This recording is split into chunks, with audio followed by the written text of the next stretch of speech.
If you want to publish a book, but you feel stuck, out of time, and you don't know what to do next, then it's time to finish the damn book. Here's your host, Susie Schaefer.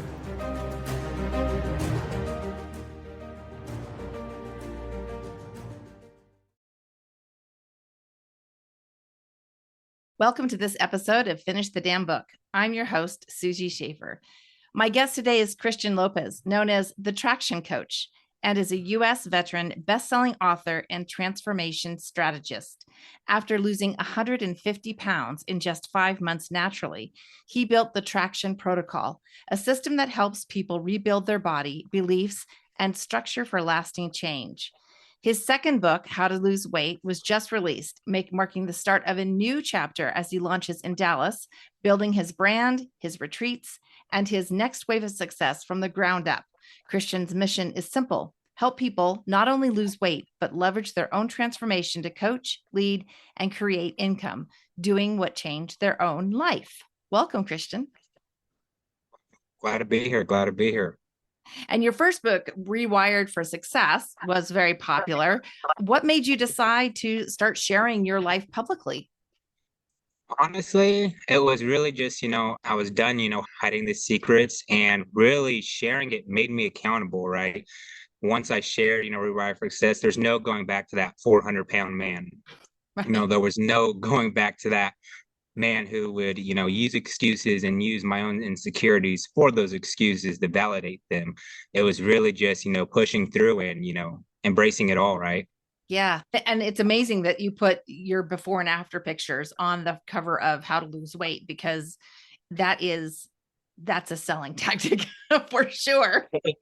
Well, yeah, I mean, honestly, writing the first one, it gave me a lot of knowledge and a lot of what I really wanted out of the second one. And the first one is a lot of, a personal story. It's more of a mindset tips and things like that. And, a lot of people always ask me, actually did you do to lose weight? How did you actually lose weight? So I was like, you know what? I'm going to tell you in this next book, and it's going to be the exact way how I lost, 200 pounds in that year. And I'm just give you guys the exact blueprint of what I did. That's awesome. I love that. So was there anything frustrating or emotionally challenging when you wrote and published your first book? Yeah, I think it was just that self-assessment of being honest with myself, getting real down deep with, the feelings that I kind of buried down and put those in those jars. Military really teaches you how to do that very well. So taking those jars down and smashing them, it gave me a sense of freedom, though. It gave me a sense of, this is my story, this is who I am, and, love me or hate me, at least you'll know me. Yeah, I love that. Okay, regarding your author journey, like when you were writing and even in the publishing process, did you have any big aha moments? Yeah. I had a lot of aha moments, one of them being I was literally getting told from the doctors that I was going to live for a year. And how did I react? Well, with the chocolate milkshake. I went to McDonald's and got my favorite milkshake. And in the moment, it was just like, he doesn't know what he's talking about. This doctor who went to school and he's been in the field for 40 years, he has no clue what he's talking about, right? I'm still, healthy as a horse. And it wasn't until, I saw my daughter and she was, running up to me, dada, dada. And that's when I'm like, if not for me, then for her. You got to be able to basically show up. And sometimes you can't just show up for yourself. You got to show up for others as well. Yeah, that's true, especially when you have kids. Yeah. Yeah. So, right. So what are you working on now? And are there any stories that you can share about what your life has been like since you published your first book? Well, yeah. So right now, I'm working on a children's book for children's health and, wellness called Superfoods. Superfoods equals super you.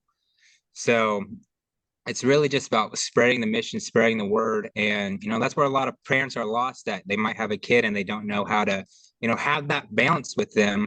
And, that's why you just have to have those little fun little things, like superfoods equals super use to make it fun for them. Make it not, just a diet, because I don't do a diet. I always do a lifestyle, and this is my lifestyle. And, this is how I live. And that's what made it a permanent change. And honestly, from being an author, from starting the journey, I said I was never going to write a book again. I said I stared at too many screens. I probably stared at the same page for a day, just staring at that screen, just trying to think of more things. But whenever you do go down the journey, you do go down it fully and you fully commit, you realize, okay, this isn't that scary. This isn't that bad. And they really get you with those ISBNs. I mean, Right. it's a bundle deal. You got to write more after one. You can't just let them get, collect dust. Yeah, I always say books are like tattoos. Once you get one, you're hooked. Yeah. Were there any spiritual experiences that you can attribute to publishing your book and really putting yourself out there in the public eye? Yeah, I think spiritually, it was really just becoming grounded with yourself and becoming grounded with who you are. Before, writing, I still had, lack of confidence. I still was insecure. I still had trouble, really taking over my story, really owning that story, because that story is me. And I was embarrassed because, who lets himself get to 400 pounds? I had these thoughts, and it's like, how did you even get that far? Why did you even let it get that far? And it was really just life. That's what life is. If you get hit with the rock, the goodest will always go down, but it's who gets back up. Mm. And that's what I had to, really come over and just, like I said, just take over that story. Yeah. So when you're working with people now, what do you teach them about transformation? Really, that it's not temporary. Don't just shoot for the number. Don't just shoot for, a specific goal. Keep going, keep pushing. And that's where I really like to work with. I don't like to just be a coach who helps you lose weight. I like to work with individuals who want to lose weight and then want to use that knowledge to help others. And I teach them basically how to get paid for it and transform that story. So it's a full transformation. You can, take yours on and use those lessons to teach others and use your knowledge. And that's how we cure it, right? I'm just one man on a mission and I can't do it myself. So I got to help others to help them. And that's Yeah. how you really, cure obesity right there. Yeah. And it's interesting too, because we do have an epidemic in America with obesity, and the fact that our food is so much geared towards fast food and quick foods and foods that are unhealthy. And so I really like the way that you talk about that being a lifestyle change and changing the mindset around it. I think that's really important. What words of wisdom do you have for people about that? Yeah, I mean, it's really, you know, just understanding, because like you said, you don't want it to be temporary. You don't want it to be like a yo-yo where you're going up and down, and you hit your goal, and then you hit to get that dopamine, and then you just let it slide, and then you're kind of, like, oh, what's going on? Yeah. You have to learn to be comfortable being uncomfortable, pop in that bubble. And, we only got one life to live and just going full force at it. And your foundation, your nutrition of what you fuel your body with, that's the fuel of it. That's the foundation of it. So you got to make sure that your tree and your foundation are solid before you start branching out and doing other things. Yeah. Do you find that it's a challenge for you to maintain your weight now? No, honestly, not really, because I made it my lifestyle. So now, for example, we were just traveling from Florida to Texas. We were doing our move, and traveling, it's super, it's fast food options. It's different things. And, just putting that in my mind and body, it was just, it just grossed me out. It's, I don't want to do this. So it's just finding the way. Life will give you so many reasons why not to show up. You have to find the one reason why to show up. And, that's what I did. I would, stop at Walmart with, two little kids screaming and say, come on, guys, let's go and get a roast chicken and get our protein. Let's get our Greek yogurt. I would, go get an air fryer and plug it into the hotel. I would find the one reason to make it work instead of looking for the reasons why not to. And that's the biggest shift right there. Yeah. Yeah. I think those small changes where it might be something that's a little bit more challenging than taking the easy way, that's really making that shift and changing your life for good, but it's Yeah. not easy. Yeah. Yeah. Yeah. Definitely will have its temptations, but I was just speaking to my wife about this today at the grocery store. I said, it's so crazy because back then our cart was full of, chips, Danishes, just sweets, everything you can name of. I said, and now, we look at it and it's like chicken and it's, rice and it's beef, the leaner meat. The kids see us looking at nutrition labels. Does this have red 40 in it?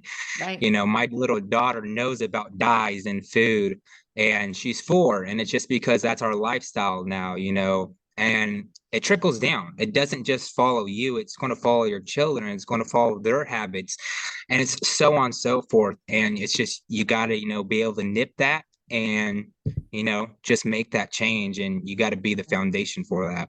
Yeah, I love that. So when did your intuition play a part in your journey and even you deciding to write your first book? And were there times that you didn't listen to your intuition, and what happened? Yeah, honestly, when I wrote my first book, I didn't even know what I was writing. I was literally just pen, paper, and old-fashioned it, just write it down. And it was just kind of going through the motion, going through the process. You always are going to have, your outside noise to give their input of what things should be.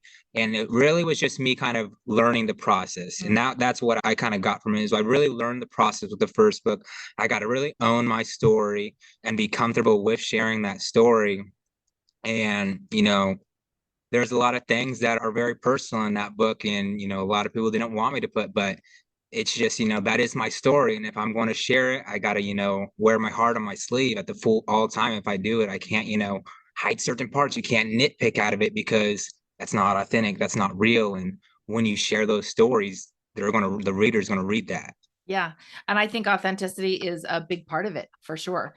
And you know that I love to pull cards. That's part of me being authentic, because I love to tap into what messages are out there for us. Let's do What this. do you, I'm excited. Oh, I I'm excited know for this one. Yeah. this is so cool. I've Okay. never done So this. do you have a question or a topic that you'd like to ask about and see what the cards have to say? Something that that maybe our listeners would. We're in Dallas. We just got in, I think, 4 days ago. So we just landed in Dallas 4 days ago. How's it going to go? How's it going to go? I love that. Okay. So this is a special message for you, but a lot of times too, the messages, even when they're for someone specific, a lot of times the messages that come out are also for our listeners too. Like, it's a bigger message, right? So the first card out is a 43. So 4 plus 3 reduces to a 7. 7 is the number of God, the divine source, right? And the card is deep knowing. So what I'm getting from this is that you were using your intuition in moving to Texas, which is always a good thing. When we follow our intuition, things work out better for us.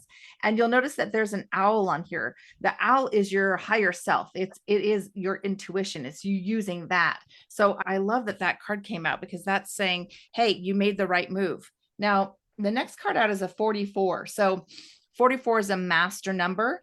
And 4 is the number of stability and foundation. So you were just talking about when you're going through weight loss or making a transformation, the foundation is what's really important. So this is saying, become a master at building that foundation. And the card is thinker. So on the card, there's a little fairy here, and she's like thinking, but what she's sitting on, these blocks here are actually the foundational blocks that are in another card. So this is saying, by creating that foundation, you're going to actually be solid, but don't overthink it. Like, sometimes we get all up in our heads and we try and overthink things. Tap into your intuition, into your inner guidance and your heart, and you'll be on the right track. And then lastly, oh, this is beautiful. You have an 18 card, so that's 9. 9 means that you're at the end of a cycle and you're preparing to move into a new cycle. And it's interesting that you just moved, because this card is serendipity. And you can see she's like a little fairy that's being swept away by a 4-leaf clover. So the 4-leaf clover is all about luck, right? Serendipity is about being at the right time at the right place. And green is the color of the heart chakra. So again, following your heart and letting yourself just step into this world of abundance. I think you're going to do extremely well in Texas. And I think that you're going to develop a very big following from the books that you're putting out, but also you talking about changing your lifestyle and being that transformative coach. Awesome. No, That's pretty awesome. I love the cards. I got it. I like those. Might gotta go Those are get a some good lottery ticket cards right too. there. Yeah, these are pretty good cards. Awesome. Okay, so let's talk about how can people work with you? Because I think that once people listen to this, they're going to say, "Hey, I need that accountability. I need that guidance to embark on my lifestyle changes, to lose weight and to develop healthier habits." How do people work with you and how can they find you? Yeah, they just got to go to tractionc.com. It's that simple. And from there, we'll, build the blueprint to build your guys' life, and get you that traction and whatever they're working towards. And that's what we're always about, is just kind of moving forward. Cool. Yeah. And Traction C is the letter C. So I just want to make sure that's clear to our listeners. And I want to also just mention about your book here. So your first book is called Rewired for Success. Your second book is How to Lose Weight. Cristian spells his name Cristian. There's no H. And so you can find Cristian Lopez on Amazon, for both of his books are out there right now. So I highly recommend that if you are looking to go through some kind of transformation, then absolutely look up Cristian and get in touch with him. Any last words of advice, Cristian? Yeah. Finish the damn book, right? Yes. I think that's how we got to close it off on, just own your story and, embrace who you are and don't try to fit other people's, limits or limitations, because that's what it's about, is breaking limits and becoming who you are. Yeah, I totally agree. That's great. Cristian, thanks you so much for being here today. And I will let you know when this podcast drops. Awesome. Appreciate it, Susie. And if you found this interesting, I encourage you to join me for the next episode and be sure to subscribe. Every week, one lucky listener who subscribes and posts a review on Apple Podcasts or iTunes will be entered into a drawing for the grand prize, a private VIP day with me valued at $25,000. So be sure to subscribe and post a review. Until then, keep on writing so you can finish the damn book. We'll see you next time.